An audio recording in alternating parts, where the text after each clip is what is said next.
All right, in this example, we've got a polynomial and we've got a rational function, and we're just going to look at these limits. All right, so I'm going to take it slow and use the limit laws, and but then we're gonna learn a sneaky trick. Okay, so all right, let's take it the slow way. All right, we have a polynomial, right? So it's just the sum of a bunch of power functions, essentially. So we're just going to break this up. The limit of the sum is the sum of the limits, right? So limit as x approaches 3 of x squared plus the limit as x approaches 3 of 5x, and then minus the limit as x approaches 3 of 4. Okay. Now that 4 is just a constant.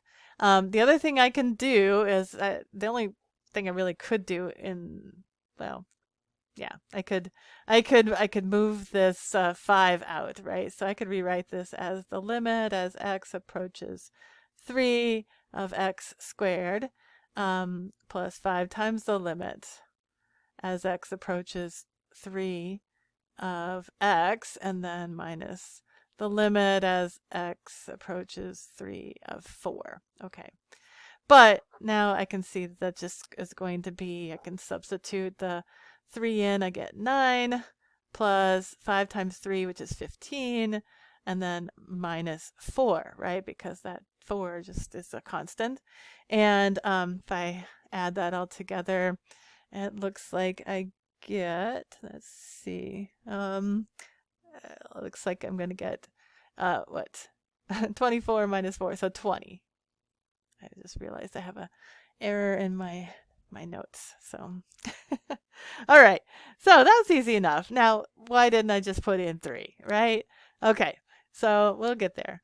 All right. Now let's do this quotient, this rational function, right? We're doing the limit as x approaches the square root of 2. All right. Let's just break it down.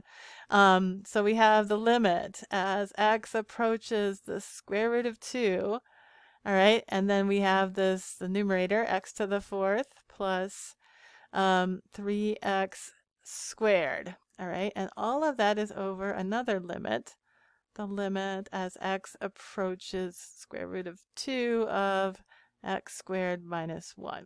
Okay, so the limit of a quotient is the quotient of the limits, and now we've got sums here. I really want to take shortcuts because it's kind of a pain to do it this way, right? But we're just going to take it one step at a time. Now, I am going to take a little bit of a shortcut. I'm going to move that 3 out and do the limit as x approaches, oops, square root of 2. For some reason, I wrote square root of, this should be a 2. And then we have x squared. Okay, so that's the numerator. And then in the denominator, we'll have the limit as x approaches the square root of 2 of x squared, and then minus the limit as x approaches the square root of 2 of 1. All right. Now we'll just do the substitutions. And let's see, I'll put it down here. Substituting the square root of 2, I'll just go ahead and do this. Square root of 2 to the fourth power plus 3 times the square root of 2 squared all over the square root of 2 squared minus 1. Okay, so now let's just do the arithmetic. Now, I'm just, square root of 2 times the square root of 2 is 2, right? So 2 times 2 is 4. So this becomes a 4. Square root of 2 squared is 2, so this becomes a 6, and then we have 2 minus 1. So we have 10 over 1, which is just 10. Okay? All right. Now, here's the property that will allow us just to avoid all of the writing those limits over and over again. And so for a polynomial or a rational function, as long as x is in the domain, that a value is in the domain of f, right?